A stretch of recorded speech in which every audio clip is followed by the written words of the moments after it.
Kentucky Derby favorite may come out of Friday's Breeders' Cup Juvenile, and two-time Triple Crown winning trainer Bob Baffert has the favorite for this race. His name is Game Winner, undefeated in 3 races, making him 8-5 on the morning line. Hot summertime 2-year-olds Instagram and Roadster will not be there, making Game Winner's chances that much better. Sign up for a new ExpressBet account with the promo code Brent200 and get a $200 bonus. Go to expressbet.com. Use the promo code Brent200.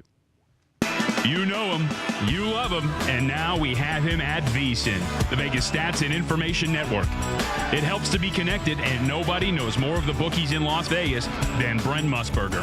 It's My Guys in the Desert with the legend and the guys behind the counter, broadcasting only on the Vegas Stats and Information Network at vsin.com and SiriusXM Channel 204.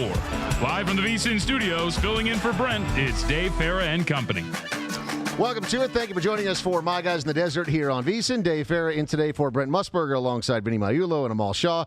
Vinny, I'm sorry to leave you hanging yesterday. I know that you had to host a show, and really you're the color guy, right? I mean, you can't be play-by-play and color. It's wearing too many hats. I do whatever is necessary to make the team successful. How's that? You are a team player. That's it, buddy. Unlike C.J. Beathard. How about this nonsense? Yep. Taking a day off on a Thursday. You would think. You really need your wrist to throw a football? What do you? I don't know. You have 2 of them. No C.J. Beathard. Yeah. Nick Mullins. Now the game from 3 down to 1 and probably headed to pick. The 49ers, as I look here and double check, I just left the counter. So the Niners opened as 3-point favorites against the Raiders tonight. Now down to 1 here at the South Point. And Amal, so we lose the starter, and then they go to the backup, and you lose the backup, and still the 49ers of all teams are still favorites to win this game. Well, I just think because of how poorly the Raiders' defense has played. I took the Raiders in this particular matchup, Dave. I think they have an opportunity with their passing game against this anemic San Francisco defense. If you're ever going to get on track, if you're the Raiders, this is the spot. Also, keep in mind, this is technically a road game, but the reason why I say that is because this is a bus ride over. This is not that far. Very fortunate in terms of the distance they have to travel, particularly for a Thursday night game. We saw it earlier this year when Philly went to the Meadowlands. Mm-hmm.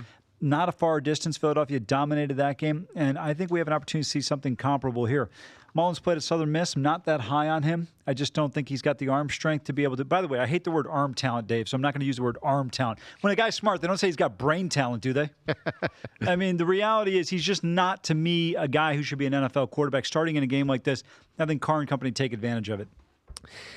Vinny, do the Raiders really want to get back on track at this point? I mean, it's not like they're totally tanking, but I mean, do they want to go out there and put forth a full effort? Absolutely. I think professional teams, Dave.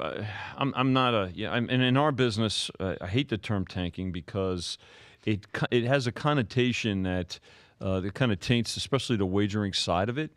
Look, these guys are pros. They work all week as an organization. They're stockpiling draft picks, right? But as players, as professionals, they want to go out there and they want to succeed. So both of these teams, look, there's no secret, right? They're going to have high draft picks next year. The Raiders are stockpiling draft picks by virtue of trades as well.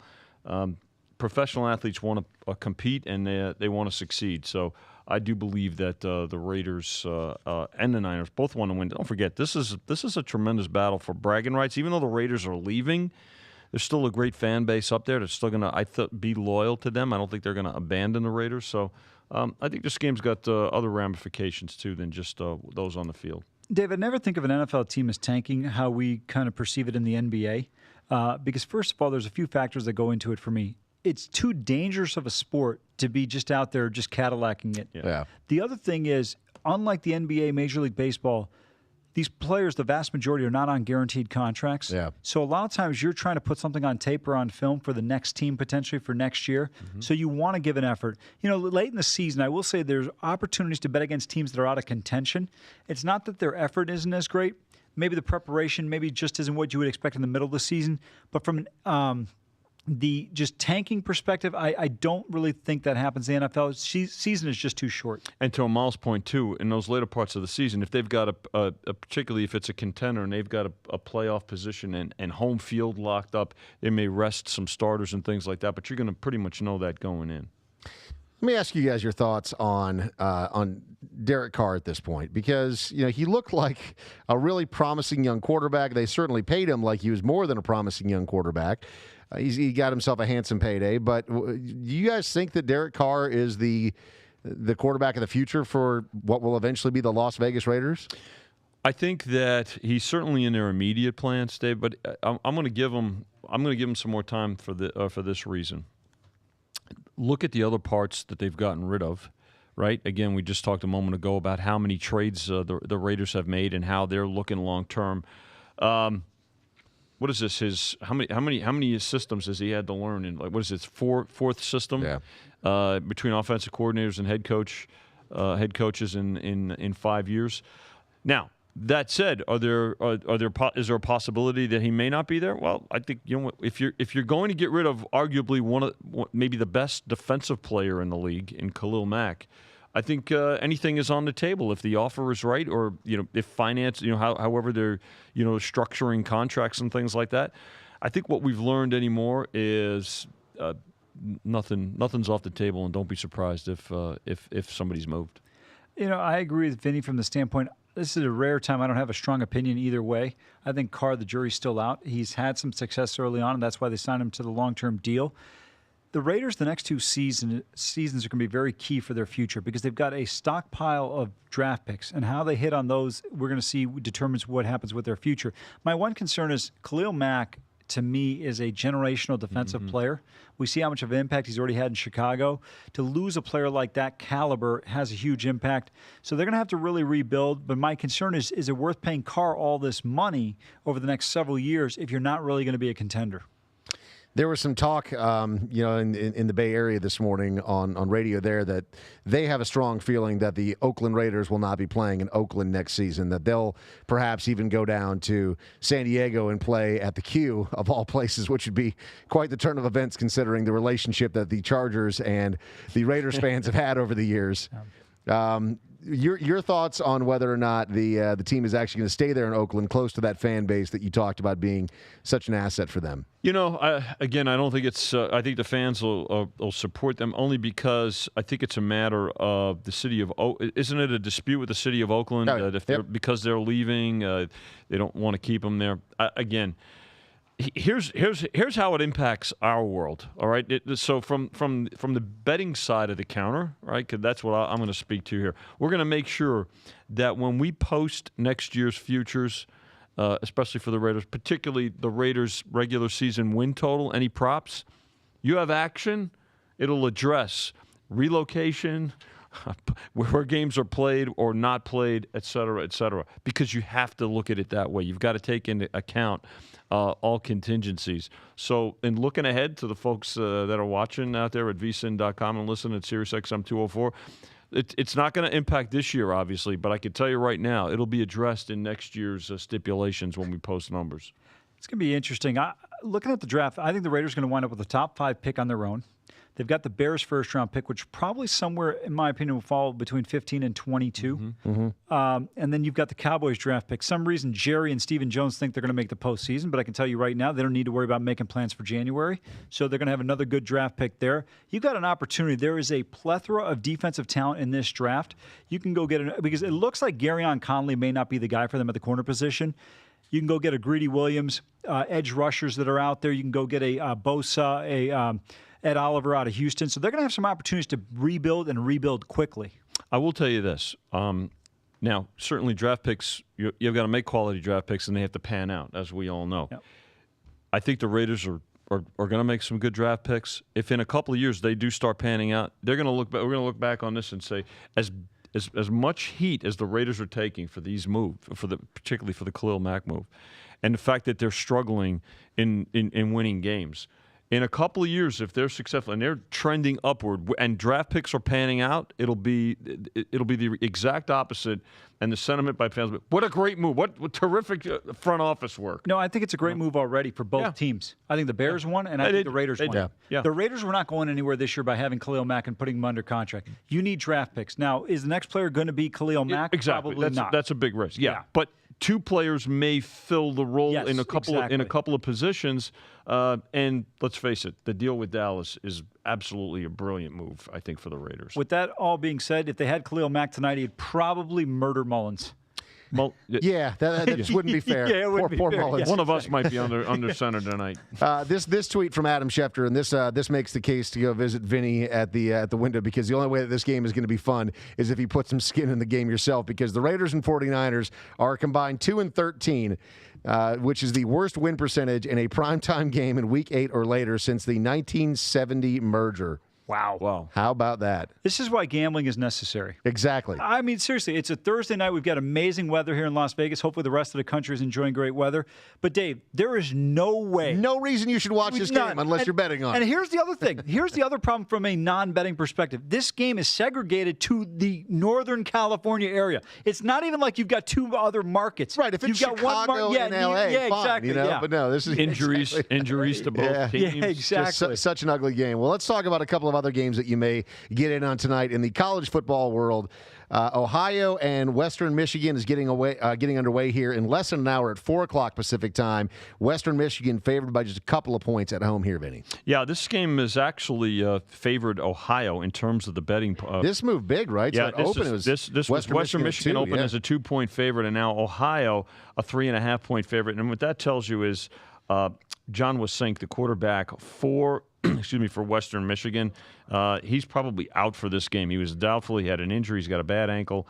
Does not look like he's going to play. That's why the move towards towards Western Michigan. I'm sorry, towards Ohio. So Ohio now 3.5 here at the South Point and throughout most of Las Vegas. 66 for the total. Yeah, if LOB goes, it's going to be a huge drop-off for Western Michigan in this particular spot. Also, Ohio is a little bit tough because they run that option.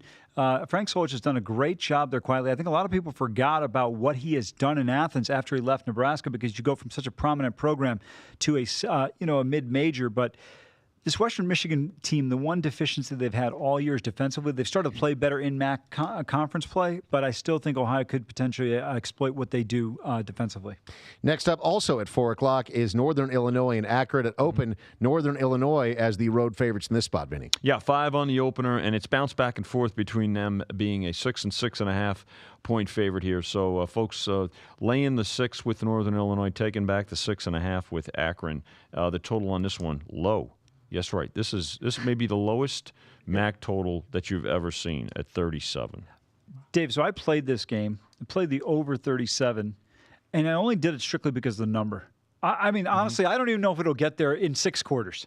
But the reality of it is, I said 37. You couldn't resist. Yeah, exactly. Yeah, 37 in a college football game. Yeah. I mean, if this were the Big 12, we might get there by, mid-second quarter. A college football game in the MAC. Yeah, exactly. And, you look at Northern Illinois last week, they beat BYU, I think it was 14-7. Yeah. They've had their offensive struggles. Akron, it took overtime to get over this total against Kent State. Yeah. But I just thought based on the number, it was worth a shot.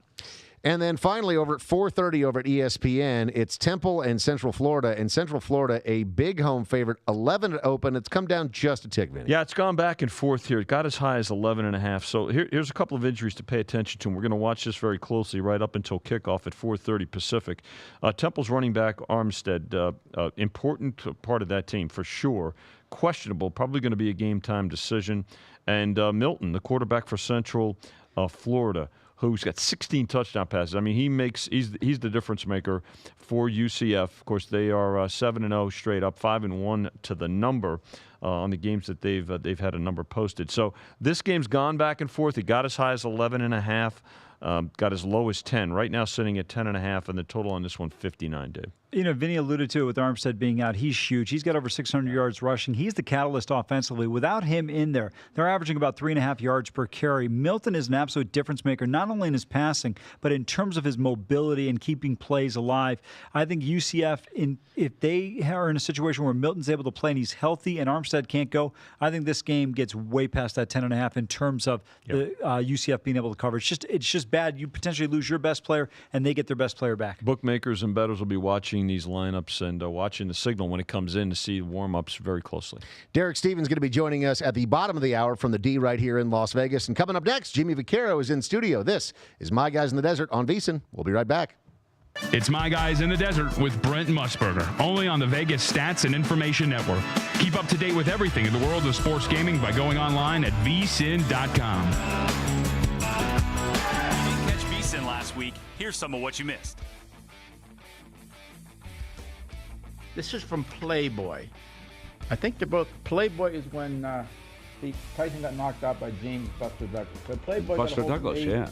last year, and they had this wonderful picture of Douglas standing over top of Tyson. So they called me up. They did a story around it, and this is one of the things that I will always keep. Now, I also want to make it clear that Playgirl contacted me to be in their next centerfold issue. Also, Is that the basketball picture? it was a yin and a yang. Yeah, that was it. You certainly are going to settle for just the first-round pick for Derek Carr.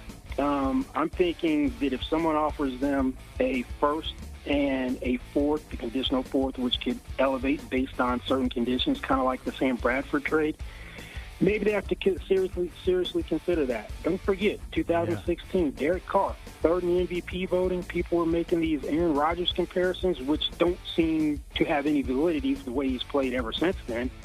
But quarterbacks are hard to find, and teams overvalue them in the draft and usually overvalue them in trade packages. I'm here. I like to inform the public on different things, and I think VSiN is the platform. Even when I'm not here, like I always say, where else are you going to get information like this? That's right. I mean, that's the number one question asked to me. Hey, Crack, can you help me out? Hey, Crack, can you help me? What do you think I should do going forward? Everyone wants to be a professional. It's unbelievable how many people say, man, I want to start doing this full time. You know what I always say to them? I wouldn't recommend it for my enemies. I mean, it's such. You got to be built a certain way. It's that tough. But take the first step and have VSiN. Here we are.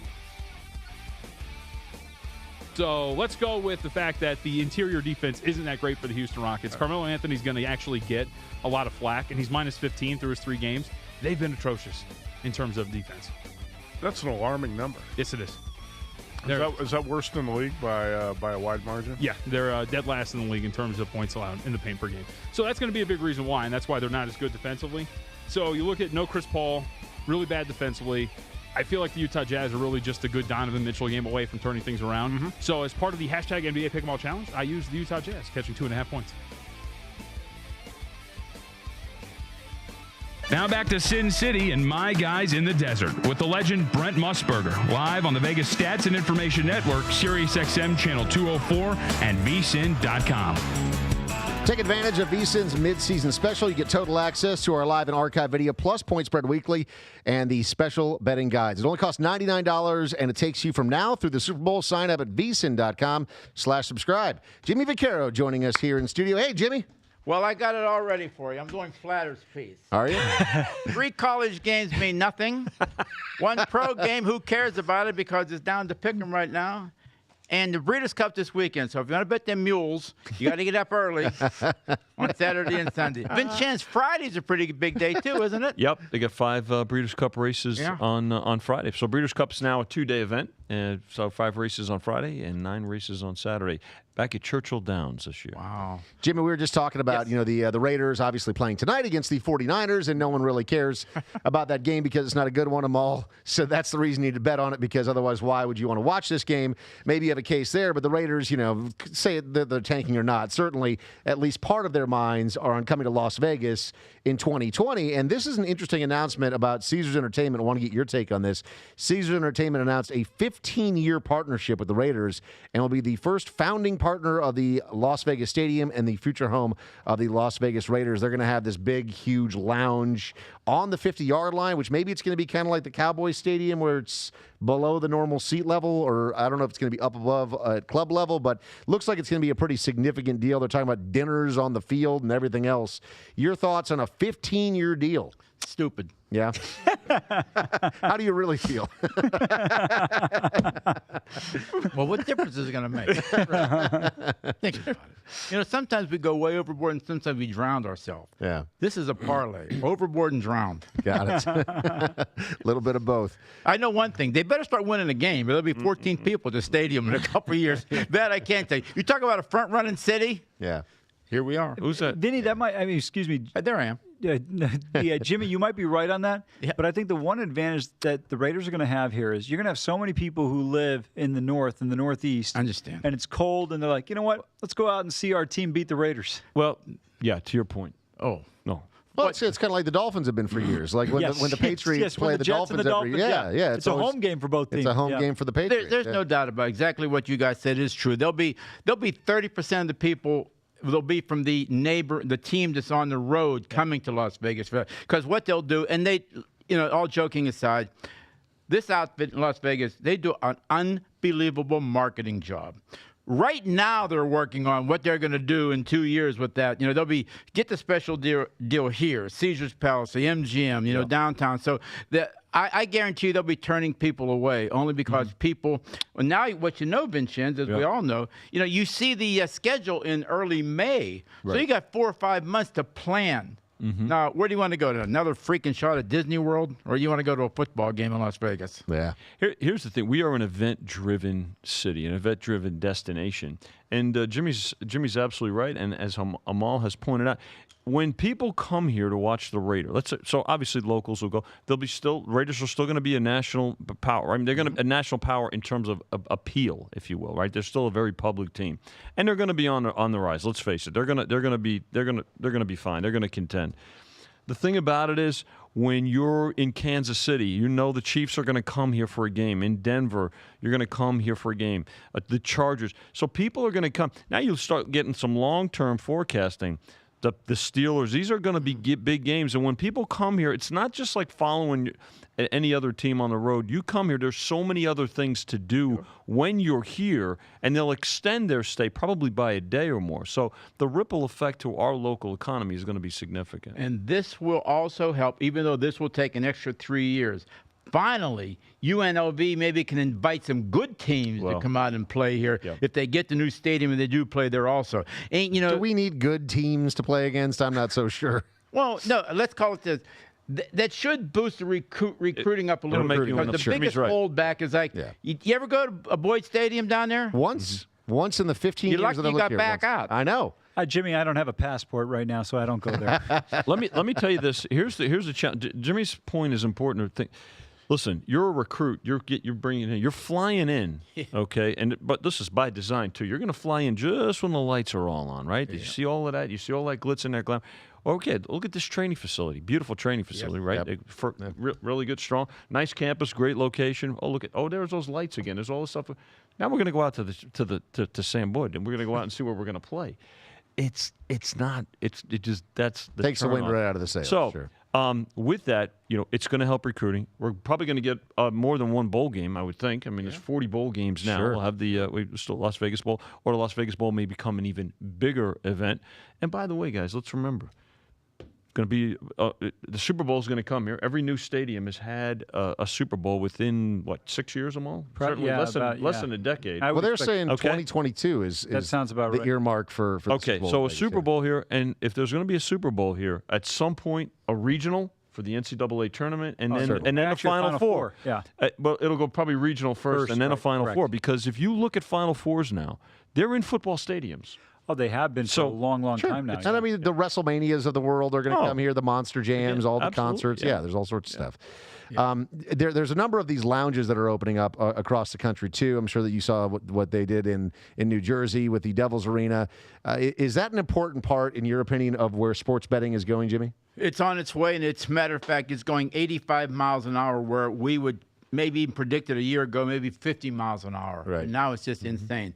And William Hill, their model, they were first, and they deserve the praise for this. When they made the deal with Monmouth Park, that was 5 or 6 years ago. And they invested a little bit of money to be the first ones there with the lounges. When you hear sometimes, that like some of the viewership has gone down because instead of, 10 guys staying home at their house, you get 10 guys going to one lounge. They're all there together, so they're watching the same game. The time is ripe. The time is now, and we're not going to mess it up here in Las Vegas. That I can't tell you. You know, Dave, what the cross marketing will only increase, and it's going to make people. Let's face it, sports wagering. I'm not going to say is becoming more mainstream. It is more mainstream now. Yeah, right? There's 6 states now with some type of sports wagering. Next year, it'll grow exponentially around the country and in other states. So the fact of the matter is, with apps and apps, multiple apps. Most folks have multiple apps, and they'll be able to have it. It's not like you're going to be able to sit there and you're going to have you may not have kiosks right away in stadiums and things like that. But what you're going to have is the ability to sign up for the apps, and just like you go to T-Mobile here, you can wager on your apps at T-Mobile. Yeah, do you even need the kiosks? I mean, I imagine no. Everybody has a kiosk. It's in their hand. Sure, exactly. You already have it. Just download the app. So, yeah, I think it's here to. It's only going to expand. So, big weekend down on the Gulf Coast when it comes to betting. You talk about some of the jurisdictions that have come online. Mm-hmm. Talking about the properties in Mississippi, I imagine that this is going to be probably one of the biggest weekends for them to date. You have LSU and Bama as well as the Saints.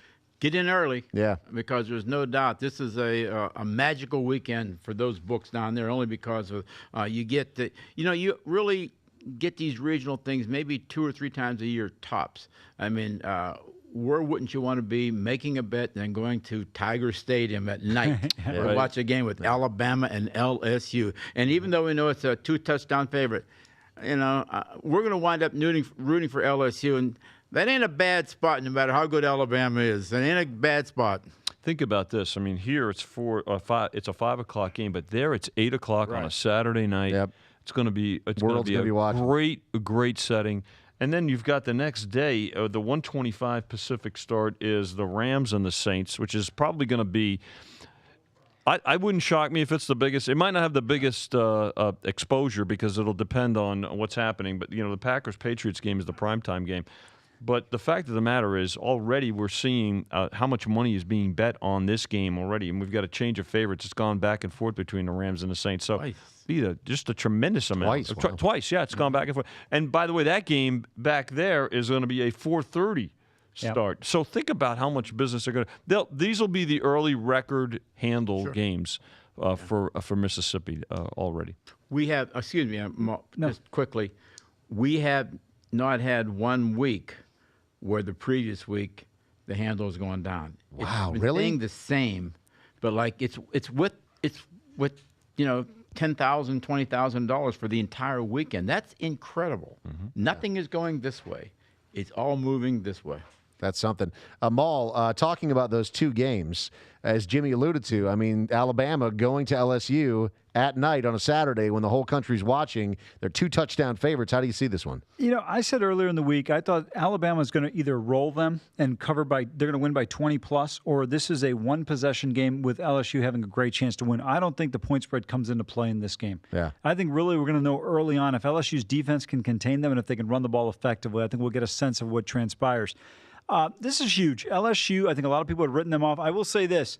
Earlier in the year, I couldn't believe everyone was saying they're not going to be as good. I'm like, you look at their talent defensively, I thought this was going to be a much better team than a lot of people gave them credit for. I thought the line against Georgia was overinflated. I think this one, when you look at what LSU has from a talent standpoint, this is a pretty big number. We know Alabama has dominated this series. Last time LSU won a game was in Tuscaloosa in 2011. Alabama got revenge that year in the national championship game. But I'm just surprised this line is being so high. And here's the other funny thing. Jimmy mentioned it. The Rams are now the favorite at 1 here. You've got 2 out-of-state teams that are undefeated coming into Louisiana, and both of these teams are home dogs. And both of these teams, if you look traditionally over the last 8 to 10 years, have played extremely well at home. Yeah. So I don't think you could discount either team in these spots. So in the spot where you see the Saints as a dog at home, you're leaning Saints? Drew Brees. Yeah. I mean, listen, even whether they win or not, I'm taking my man. This guy's going to the Hall of Fame. Jared Goff may not be able to buy a bus ticket out of town in a couple of years. We'll see. He's got Todd Gurley. That's why they look so good. I just think the Saints right now are all in to win the Super Bowl. They made a trade to get Eli Apple. This is a much, much bigger game in terms of the regular season standings for the Saints than it is for the Rams. Because if the Rams win, the NFC is locked up. It's over. Because they would have a 3-game lead, in essence, over New Orleans. Because the Saints would have 2 losses, so the Rams would have to lose 3 times in the final 7 games. I don't see that happening. But on the flip side, why this game is important for the Rams is I think New Orleans can win in Los Angeles in January, but I'm not as confident on the Rams winning in New Orleans in January. Well, we're going to find out a lot this weekend. Absolutely. For sure. Jimmy, thanks so much for coming in today. Great to see you. Derek Stevens going to join us as well as Mike Palm from down at the D Long Bar. That is coming up next. This is My Guys in the Desert on VSiN, coming right back from the South Point. It's My Guys in the Desert with Brent Musburger, only on the Vegas Stats and Information Network. Keep up to date with everything in the world of sports gaming by going online at vsin.com. You didn't catch VSiN last week. Here's some of what you missed. Listen, I'm going to give you the lock of the year, and Brent, you might want to write this down. This is a compliment coming to your Roll Tide. Bet Alabama first half every week, and you'll make money. 8-0 first half, first the number. That's it. I'm done. It's by the way, unbelievable. It is. You know, I got to tell you who started betting that early was Matt Humans. They haven't played a team with a pulse. They're the best team now. Oh, there's no question. Yeah. You know, but I heard a few people saying from ever. the old-time guys like me, I shake my head, and they're running to the counter laying 27.5 in the first half like it's chocolate. It's just like I just shake my head, but you know what? After we pay them off, they're looking at me like, you donkey, you don't know what the hell you're doing either. And they're right.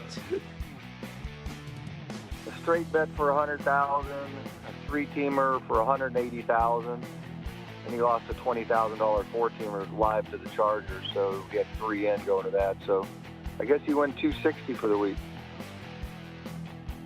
So that's back-to-back weekends. How would you like to make $260 in a 48-hour period bet? That would be nice.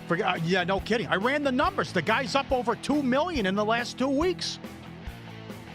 Yeah, that's pretty good. I mean, I give him credit because he has the onions to bet. Guessing lines for Week 9 in the National Football League. Again, a tribute to the old Stardust Guessing Line show. Trying to isolate value. Not sure we found any yet. Well, there's something to think about in each one of them, right? You can make a case to take or lay these games that you talked about already. Nothing's and that's the exercise, right? You know, you're making numbers as a season better. Yep. Comparing them to what's posted. That's what we're doing for your early consideration. Many more games to go. If you're going to make that pitch and change, knowing what's going to happen, you know, if you bring in Woody, he's obviously going to offset with the right. We know what's going to happen, so you knew the matchup that you were going to get. Were the numbers overwhelming enough to say I need this matchup? Because, you know, when you dig down, Baez, lefties hit 164 against him this season. He's dominant versus lefties, and he looked really good. My other thing is in that moment is if I do bring somebody else out of the bullpen right now, is he going to be as locked in as sharp as Baez is right now? That's my other thing. I understand what Devers has done. I remember the home run in Houston just like they do. I just felt like Baez was throwing that good to where I didn't need to make a move. Now back to Sin City and My Guys in the Desert with the legend Brent Musburger, live on the Vegas Stats and Information Network, SiriusXM Channel 204, and vsin.com.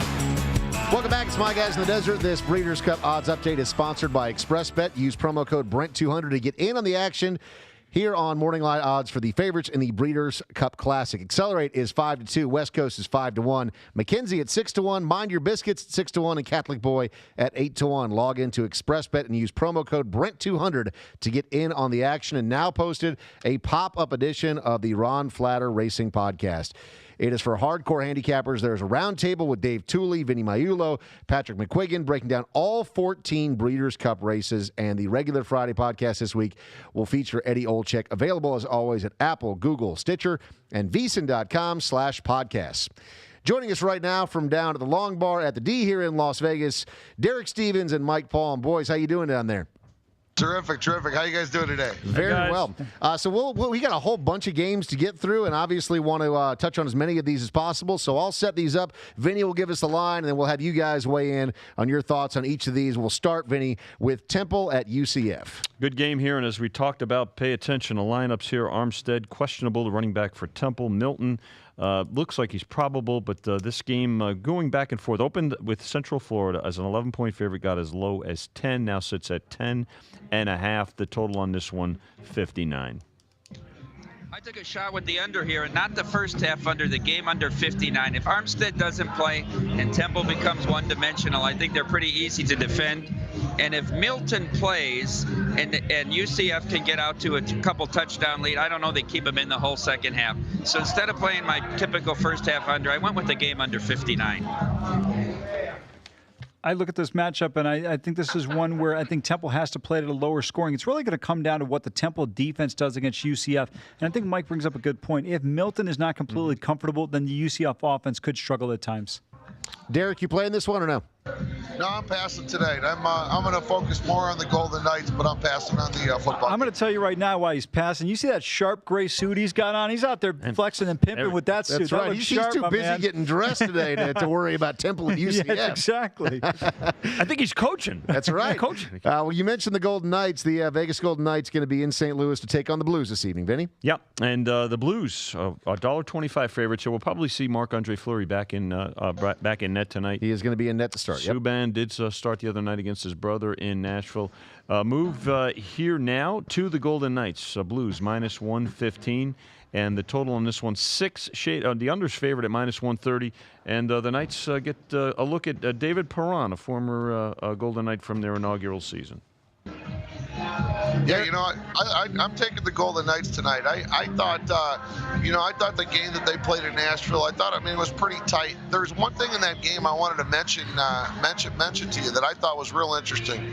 The third period started with a 4-on-4 that was going off, and as soon as that 4-on-4 ended, the in-game total dropped from 5.5 down to 4.5, and 4.5 you were able to pick up plus 130 on the over. And what I thought was interesting was Nashville was minus 1.5 plus 130 as well. I kind of thought that if you have this little moment in time, you could take over.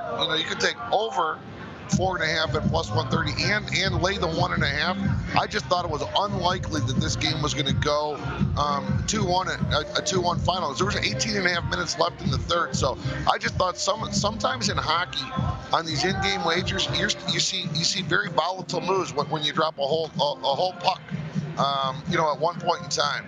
But anyway, tonight I'm going to lead off with the Golden Knights, and then we're going to do a little in-game wager. Great observation, Derek. Especially since in that second period, you noticed there were a lot of odd man rushes, particularly by Nashville. I think the thinking was that the Golden Knights would have corrected that, but.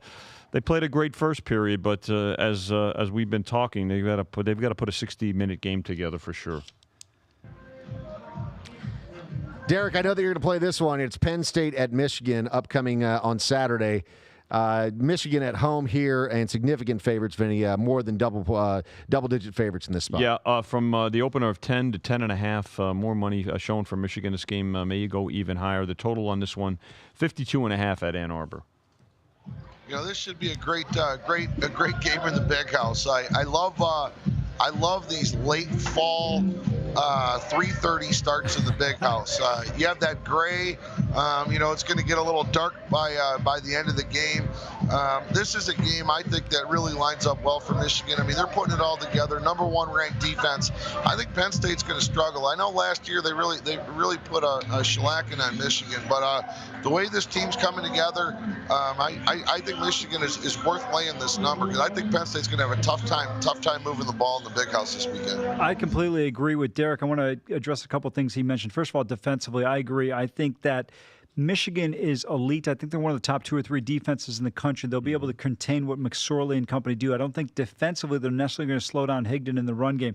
And I want to go back to something Derek said earlier about that 3:30 in the fall late start. If you're from the Midwest, I'm telling you right now, and Dave, you know this, you grew up in Minnesota, there is nothing better than a Saturday afternoon as around 6 o'clock it starts to turn dark. It's just amazing. College football, Big Ten Conference, it's unbelievable. But my worst nightmare may come true this year. Alabama, Notre Dame, Michigan in the playoff. I'm going to be on suicide watch. I'll take care of you. I'll give you some prices. There you go. Vinny will patch you right up. All right, Mike, over to you on this one. Notre Dame and Northwestern, but first, Vinny, the line here. Yeah, it's actually a 2-point move. One of the games of the big attractions for the bettors this week. Notre Dame opened 8, went to 9 very quickly, and now sitting as 10-point favorites at Northwestern, 53.5 for this total. Mike, you playing this one? Yeah, I played it only because I tuned in on Tuesday to my guys in the desert, and I listened to Amal's soliloquy about how Notre Dame was undervalued versus the SEC because of the schedule they played. So I jumped on that number at 8, and I think the whole public did, listening to Amal's speech about it. I know Brent cut him off and scolded him, and it was just really great television, and Vinny played a neutral role. But just based on Amal's praise of the schedule, I went with and laid the 8. Mike, I'm just looking for two-way action. That's how I get this. Well, he's not getting it from Mike or I on this one. I tend to agree with Mike. Look, Book has done a great job for this team stepping in and filling in. Northwestern has been competitive in a couple of games this year where you didn't expect it. Michigan particularly. But I think that Michigan result will help the Irish going into this one. Dave, we talked about with the Raiders and 49ers not having to travel a far distance. Keep that in mind when it comes to the Irish here. Huge following in Chicago. I expect this crowd, Mike, and you can maybe disagree or you agree with this. I think it's going to be 60-40 in favor of the Irish in Evanston. When I was at school, we played Northwestern at Soldier Field, and it was probably 70-30 Notre Dame fans. They used to take, you can take the South Shore right over there. I mean, Amal, it's 40-45 minutes to get there, and Chicago is a Notre Dame town. Yeah. Well, Georgia and Kentucky is another very interesting game in the SEC this weekend.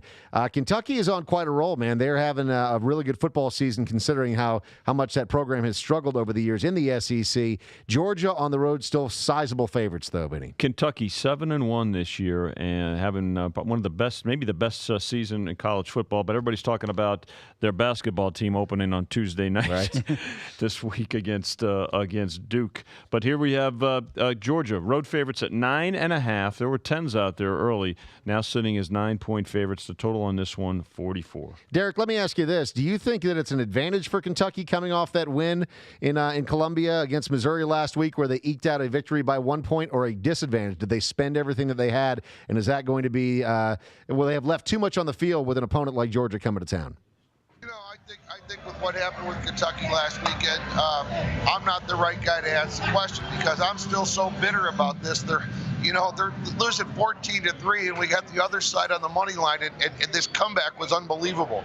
You have a team that can't move the ball. Then all of a sudden you get this unbelievable run back. I'm just bitter about it. I'm taking Georgia because I'm still just pissed about what happened with Kentucky and Missouri last week.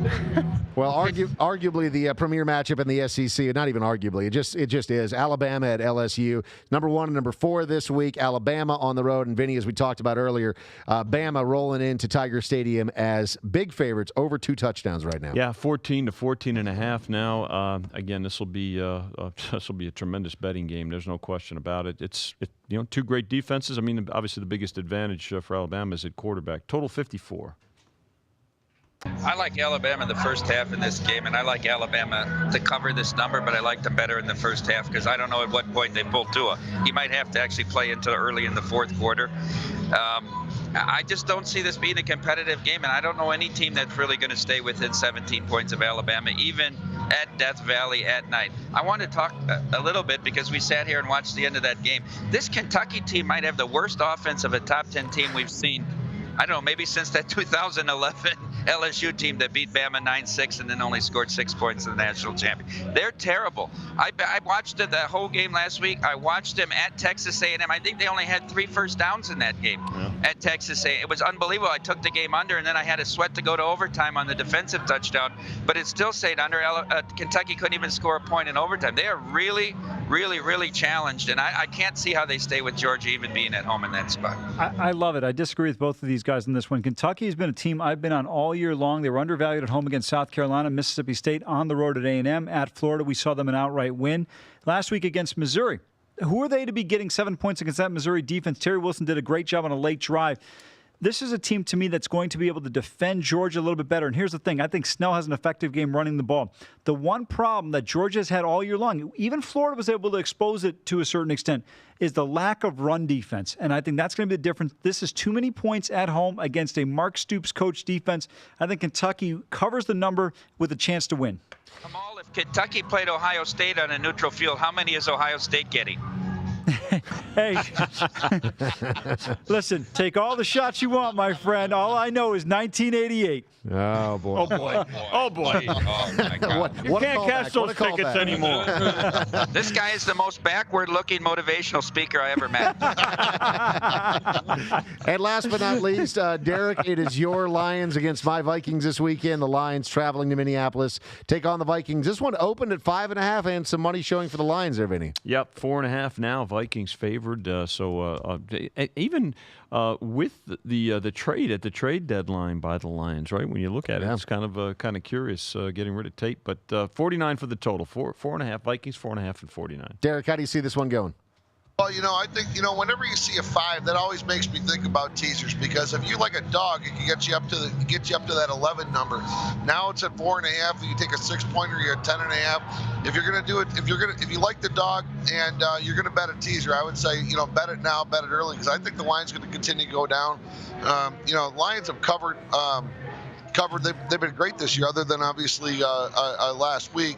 And there's no question, Matt Stafford is the king of the backdoor covers. So, I like the points in this particular game. Lions have played the Vikings well over the last few years, and I think taking the points, you have a little more value on that side in this particular matchup. Amal, we saw the Lions and the Vikings both stumble a bit last week. The Saints came to town and pretty much handed it to the Vikings. That was a pretty ugly game by Minnesota, I thought. But how do you see this one going with Detroit in town? I think, first of all, the loss of Golden Tate at the receiver position is huge. Yeah. He leads the NFL in yards after catching the football since 2014 in the NFL. He's outstanding. A lot of people don't give him enough credit for what he does. I think this game is a good bounce-back opportunity for Minnesota. I don't know if Detroit necessarily gets up for this one as well as they potentially should or could. I'm not going to bet this game, but I would lean towards the Vikings just because I think they're a superior team. Let me pretend I'm a bookmaker here. If your prediction is right, then you have to give Derek Stevens your watch. If he's correct, then he has to give you that sharp gray suit that he's wearing. I'll take it. That's uneven because the suit's worth more than the watch. That's why I like to deal with cash. Derek, Mike, always a pleasure, man. My guys down at the LONGBAR. Great talking to you guys as always. Thanks, fellas. Bye, guys. All right, we got lots of games going off at 4 o'clock today. We'll dive into those in just a moment. This is My Guys in the Desert on VSiN. We'll be right back. It's My Guys in the Desert with Brent Musburger, only on the Vegas Stats and Information Network. Keep up to date with everything in the world of sports gaming by going online at vsin.com. If you didn't catch VSiN last week, here's some of what you missed. This is from Playboy. I think they're both. Playboy is when Tyson got knocked out by James Buster Douglas. So Playboy Buster got a hold of Douglas, last year, and they had this wonderful picture of Douglas standing over top of Tyson. So they called me up. They did a story around it, and this is one of the things that I will always keep. Now, I also want to make it clear that Playgirl contacted me to be in their next centerfold issue. Also, Is that the basketball picture? It was a yin and a yang. Yeah, that was it. You certainly are going to settle for just the first-round pick for Derek Carr. I'm thinking that if someone offers them a first and a fourth, the conditional fourth, which could elevate based on certain conditions, kind of like the Sam Bradford trade, maybe they have to seriously consider that. Don't forget, 2016, Derek Carr, third in the MVP voting. People were making these Aaron Rodgers comparisons, which don't seem to have any validity for the way he's played ever since then. But quarterbacks are hard to find, and teams overvalue them in the draft and usually overvalue them in trade packages. I'm here. I like to inform the public on different things, and I think VSiN is the platform. Even when I'm not here, like I always say, where else are you going to get information like this? That's right. I mean, that's the number one question asked to me. Hey, Crack, can you help me out? Hey, Crack, can you help me? What do you think I should do going forward? Everyone wants to be a professional. It's unbelievable how many people say, man, I want to start doing this full time. You know what I always say to them? I wouldn't recommend it for my enemies. I mean, it's such... You got to be built a certain way. It's that tough. But take the first step and have VSiN. Here we are. So let's go with the fact that the interior defense isn't that great for the Houston Rockets. Carmelo Anthony's going to actually get a lot of flack, and he's minus 15 through his 3 games. They've been atrocious in terms of defense. That's an alarming number. Yes, it is. Is that worse than the league by a wide margin? Yeah, they're dead last in the league in terms of points allowed in the paint per game. So that's going to be a big reason why, and that's why they're not as good defensively. So you look at no Chris Paul, really bad defensively. I feel like the Utah Jazz are really just a good Donovan Mitchell game away from turning things around. Mm-hmm. So as part of the hashtag NBA Pick 'em All Challenge, I used the Utah Jazz, catching 2.5 points.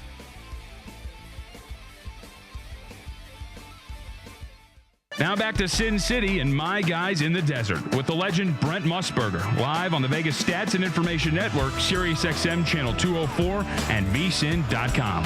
Welcome back. It is My Guys in the Desert here on VSiN. Thank you so much for being with us. Vinny, we have an update on the game tonight going off in Thursday Night Football. Even though the game is a bit of a stinker, some news has caused this line to shift. Well, the folks at the betting counter don't think that, thankfully. So C.J. Beathard is out. Nick Mullins in under center for the 49ers. Again, Niners opened as 3-point favorites. When we came on air, they were 1. It is now pick, and we're starting to see Raiders 1. So right now, here at the South Point, Niners, Raiders pick, and 44. You know, Dave, when you look at this matchup, the Raiders can't stop the run. 49ers very effective running the football, but how good are they going to be with Mullins being under center? He's not as much of a threat in terms of throwing the football. Like I said earlier, I'm on the Raiders in this particular matchup. I think Carr is going to be able to take advantage of that weak San Francisco defense. All right, let's jump over to the NBA because we have a number of games, 3 of them going off at 4:05, just past the top of the hour. First up is Oklahoma City. They are on the road in Charlotte this evening, Vinny. Yep, and the Hornets, 1.5-point favorites. No movement here on the side. The total up from 227 to 230. You know, when you look at this particular matchup, Oklahoma City's gotten off to a rough start at 2-4, while Charlotte decent at 4-4. This really comes down to which team can dictate pace of play. Oklahoma City currently 7th in the NBA, while Charlotte is 26th. So for me, this is a stay-away game, but these are the types of games I like home teams in generally. There's a big edge playing at home in these matchups, and you're getting a very low point spread. Next up is the Clippers and the 76ers. That also going off at 4:05. And the 76ers at open are 4.5-point favorites, and money looks to be coming their way, Vinny. Yep, Sixer money showing 5.5 on the verge of probably going to 6 in this game. Not a real lot of movement on this total, but it's already set high, 229. Clippers have gotten off to a good start, Dave, at 4-3, but I think we'll start to see some regression for them. I just don't think they're quite as good as they played early on. Philadelphia needs to get this one after getting roughed up north of the border. I think this is a good opportunity to do it against a somewhat, in my opinion, weaker Clippers team. And the other 4:05 game is the Denver Nuggets. They are going to be in Cleveland taking on the Cavaliers, and not a big surprise, the Cavaliers, even at home with the Nuggets coming to town, are pretty sizable dogs. Yep, 6-1 for the Nuggets, 1-6 for the Cavs. Those are straight up numbers. Both teams are exactly the same ATS against the spread at 4-3. Cavs dogs in this game, but getting the betting attention. Nuggets open as 6-point favorites. Got as low as 4.5, so some buyback now with the Nuggets as 5-point favorites, a total 218. Then you alluded to it, this line opening at 6. I think the reason we're seeing it come down is Denver played an overtime game last night against the Bulls. Never easy. Even though it's a short flight from Chicago to Cleveland, just 1 hour, you're still crossing a time zone.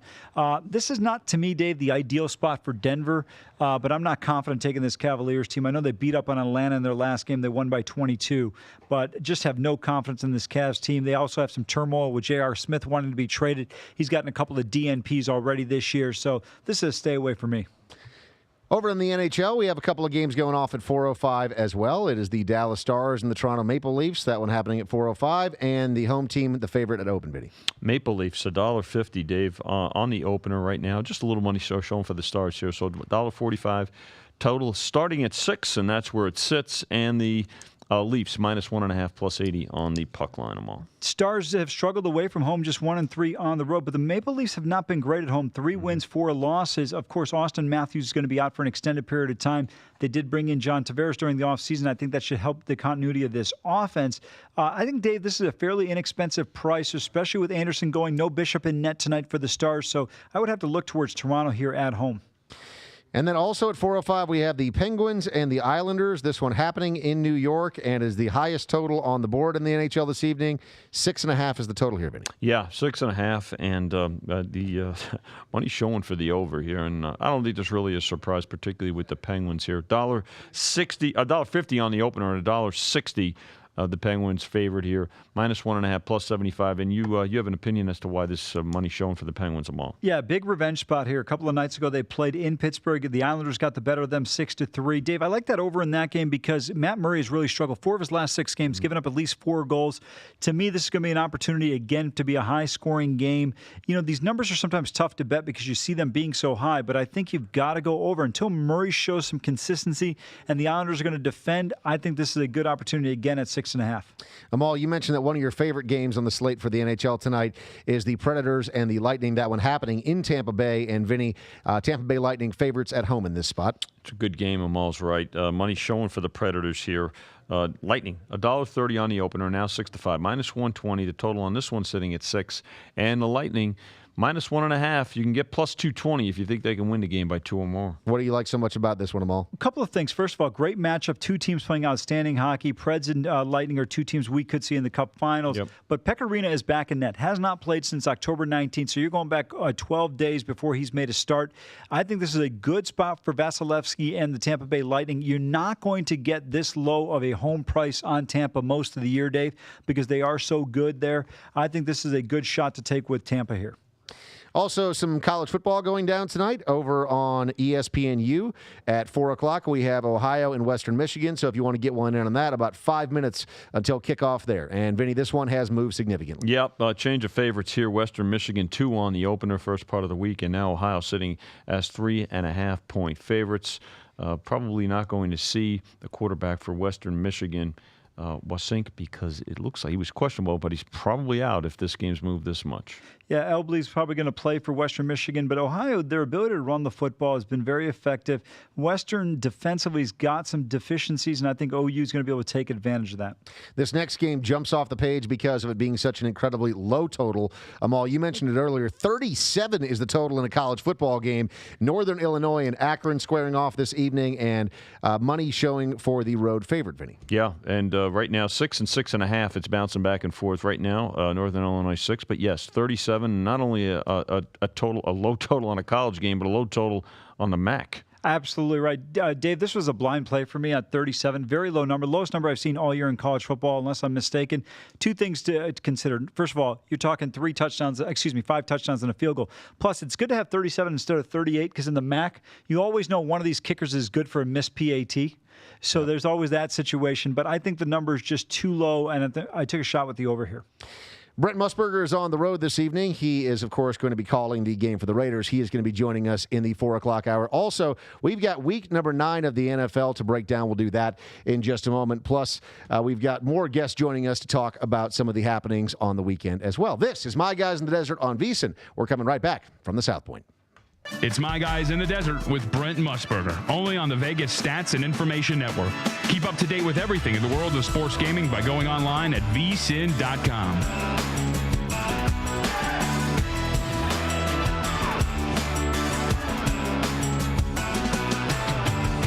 The Breeders' Cup World Championships takes place this coming Friday and Saturday at Churchill Downs. And this week only now, ExpressBet upping the ante for our VSiN listeners. A $200 sign-up bonus. You got to get in on this. $200 in free cash to bet the races. Go to ExpressBet online betting account. Okay, use the promo code now, Brent200. Sign up for an ExpressBet online betting account. Use the promo code Brent200. Wager $200 and then they apply the $200 bonus. It's like betting the races with house money. Promo code Brent200. Breeders' Cup, of course, 14 championship races showcasing the best horses in the world, making it a betting opportunity you cannot afford to pass up. So go to expressbet.com to learn more. And then next week here at VSiN, of course, Vinny and Ron and all the guys, they'll be talking about the upcoming Breeders' Cup. But remember that promo code, Brent200. If you didn't catch VSiN last week,